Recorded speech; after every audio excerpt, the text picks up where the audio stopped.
Well, we're going to go from the world of high-tech medicine to the world of literature. So joining us on the show this morning are the poet Emily Dickinson and the director and impresario Rae Jones. Good morning. Good morning. Good morning.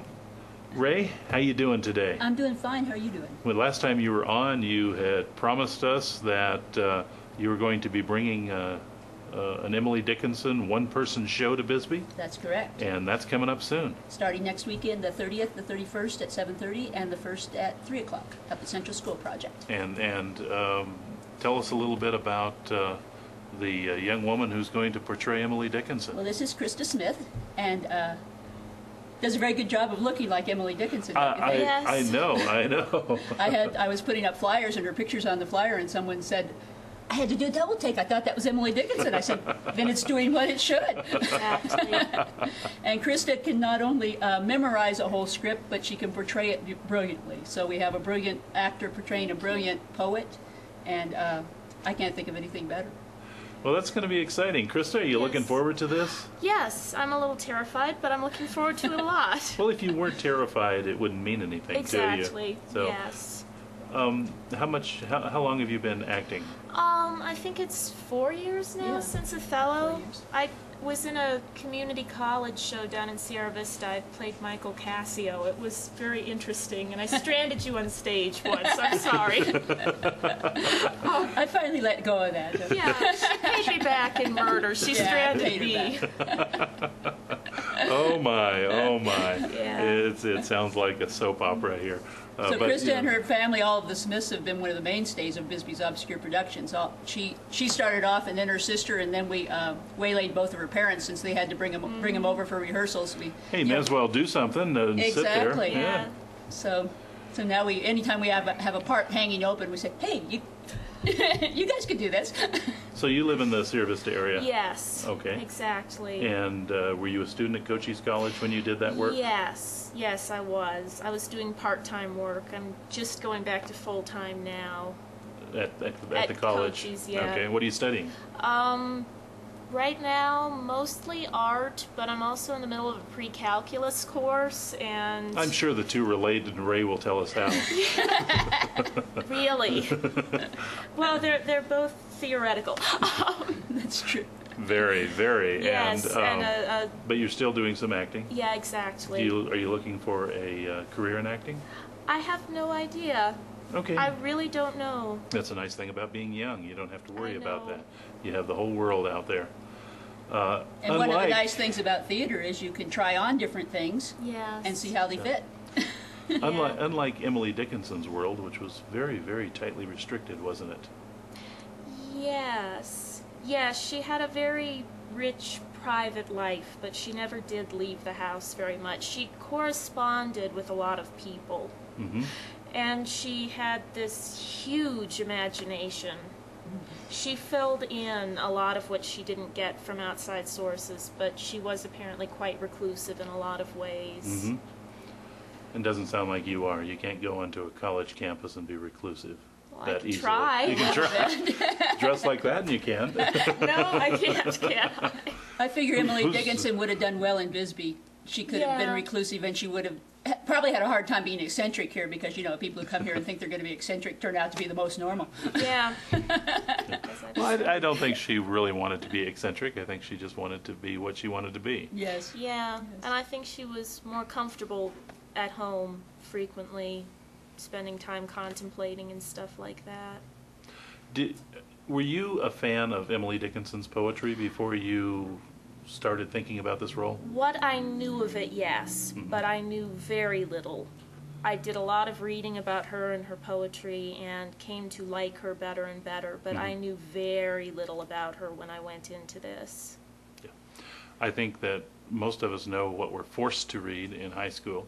Because I would not stop for death, he kindly stopped for me, and that's about it. Right. Yeah, and I discovered that her poems take at least 3 read-throughs before you start to get hold of what it is she's trying to say, or what it is that you think she's trying to say. And you have to put your mind somewhat back into the 19th century as well. Exactly, yes. So, Rae, when you only have one actor, is it easier or harder to put together a play? Well, Or you know that production. you only have one to have come to rehearsal, so instead of trying to get a Yes. group, and if one doesn't show up, things don't go as well. So that's much easier. Actually, I wanted to point out that Gillis Brown is the director of the show. She's the one okay. who's been working with Christa, and I'm just Okay. doing the advertising and stuff on She this stayed one, so. home. Yeah, she got to stay home today. She says she doesn't do television. Oh my! I know. Talk about limiting herself. I know. But I think that she would probably say that working one-on-one with an actor is a really unique experience that directors don't often have, of being able to pull out deeper levels, because you don't usually get that much one-on-one with your actors if you have a group. You're not trying to juggle 7 different people at once and stop them from hitting each other. Exactly. Right. Right, Not right. as much drama off stage because you only have one person. Well, I can, Unless they have beat multiple myself up. personalities. I could have. I lean in that direction. Did obviously how long is this presentation? An hour and a half? Probably closer to 2. So you had a couple of words to memorize. Yeah. And when did you start? I started about 5 months ago, I think, Yeah. and I've had them all down since probably about a month ago. And how do you do it? How do you memorize lines? I do it by brute force for the most part. I just do it sit over there and with over the and script over. and I look at the line and I say it about 6 times. I look at the next line, say it about 6 times. When I get to the end of a paragraph, I try to run the whole thing, and if I don't have it, I go back and do it again. It's really painful, actually, I think. So it takes hours and It hours and takes hours. hours, yes. It does not come instantly. We always Now- think she can memorize scripts just like that, and she assures us that she has to work at it just like everyone else. Right. So she goes home. You don't see her for a few days. She comes back. She knows more lines. It must have been magic. Magic, right? Yeah, Now you stand on the stage in front of Gillis doing a rehearsal, yes. and she responds to you by saying, "Why don't you do this? Why don't you think this or say this?" Does that help you? Does it destroy what you had in mind? How does that work? It helps a great deal. You get a collaboration built up between the actor or actress and the director. Frequently, there would be parts that would be puzzling me that I would have no idea about, and she would say something that just made the light bulb go off. Okay. And a director can see you and see what you look like and hear what you sound like, and she can often see the big picture where you're lost in your little tiny, oh God, I have to cry now, how am I going to cry world. I mean, you know, and thinking, what is that line? Oh, damn it. They're going to see I don't know my line. Now, Ray, you've watched Yeah. the rehearsals. Some of them, Okay. yes. What is going to be the audience response to one person for 2 hours? She plays a lot of different. She plays a lot of different characters as Emily Dickinson, because she plays her from a young age up until her death, and she plays members of her family.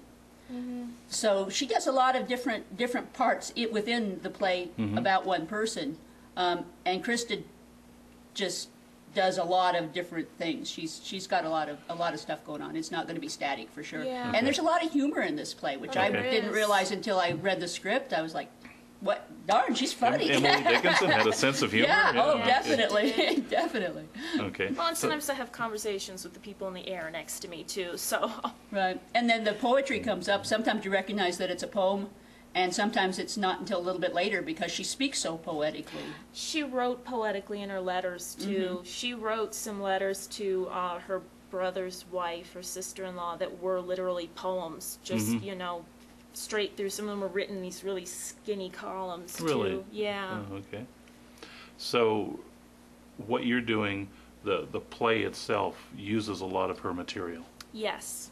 Yes, the person who put it together, William Luce, he read her letters extensively, he read her poems extensively, did a lot of research, and then he kind of wove in things that she'd written with some words of his own. It's slight plagiarism, but it's really nice plagiarism. Well, you know, that's if you look at Hal Holbrook's Mark Twain, it's all Mark Twain. Yeah, He does. exactly. Nobody has to create anything because he was interesting enough to create a speaking show. Absolutely. Yes, And, and so is she.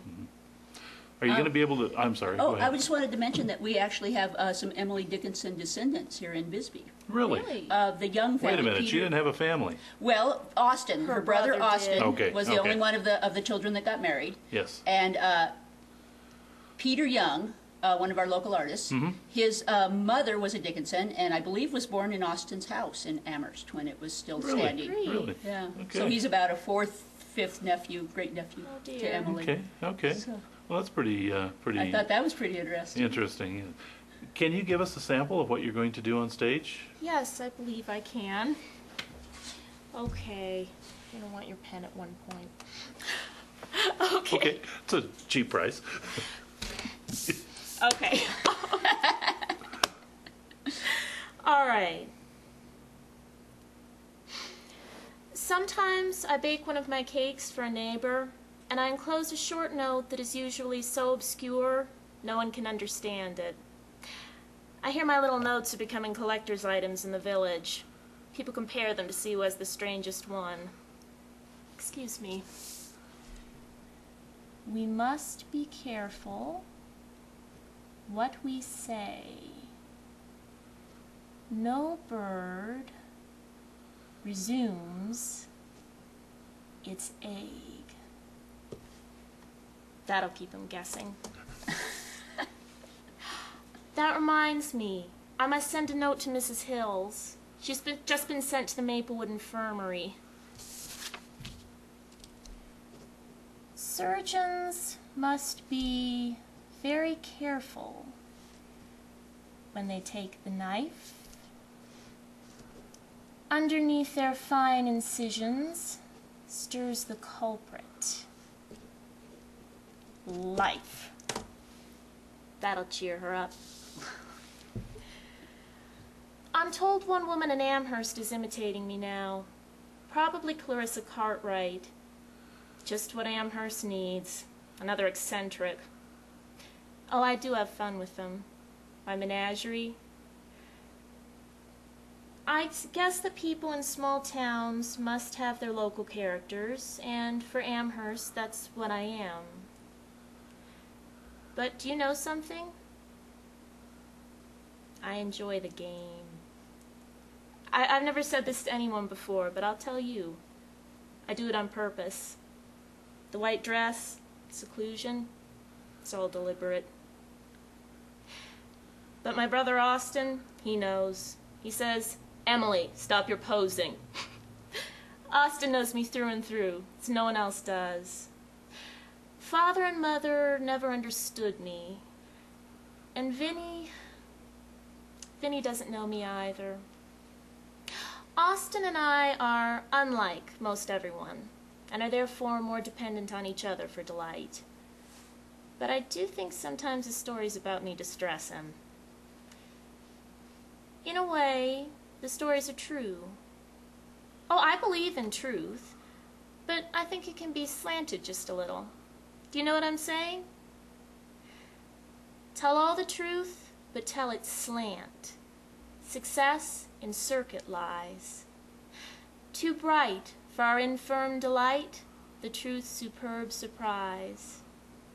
As lightning to the children eased, with explanation kind, the truth must dazzle gradually, or every man be blind. Words are my life. I look at words as if they were entities, sacred beings. There are words to which I lift my hat if I see them sitting on a page. Sometimes I write one.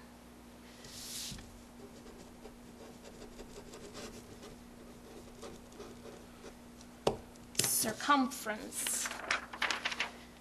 And stare at its outlines until it starts to glow brighter than any sapphire. I hesitate which word to take when I write a poem. A poet can choose but a few words, and they have to be the chiefest words, the best words. A word is dead when it is said, some say. I say it just begins to live that day. If I read Keats, Shelley, Shakespeare, Mrs. Browning, Emily Bronte.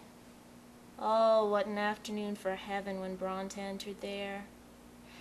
And they make my whole body so cold, no fire can ever warm me. I know that is poetry. Have you ever felt that way? If I feel physically as if the top of my head were taken off, I know that is poetry.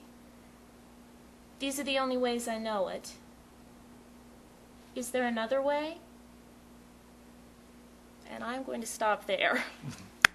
That is great. I was into that. Good. Rae, when's the show? January 30th and 31st at 7:30. That's a Friday and Saturday? Yes. February 1st at 3 o'clock. That's Sunday afternoon? Yes. And it's all at Central School? Central School Project. And just a note, there is now a chairlift that goes all the way up one of the stairwells. Wonderful. So people who have trouble climbing those 3 flights of stairs should no longer worry. They won't can let get me there. use it. I want to, and they won't let me. Not even as the very old Emily Dickinson?